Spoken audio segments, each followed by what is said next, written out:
Guys, namingwit yung anak ko kasama yung ano niya, suso niya. Uncle niya baka kapatid ng asawa ko, yung bunso nila.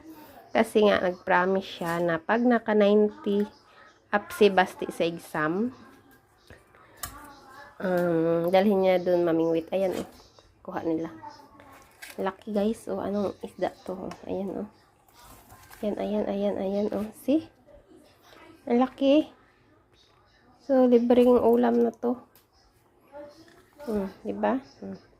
Yan. See, ang dami. Libreng ulam na. Hindi na siya nagdala dun sa bahay nila. Dito na lahat nilagay sa bahay yung isda. Oh, iine. Ay, sisi, Diki.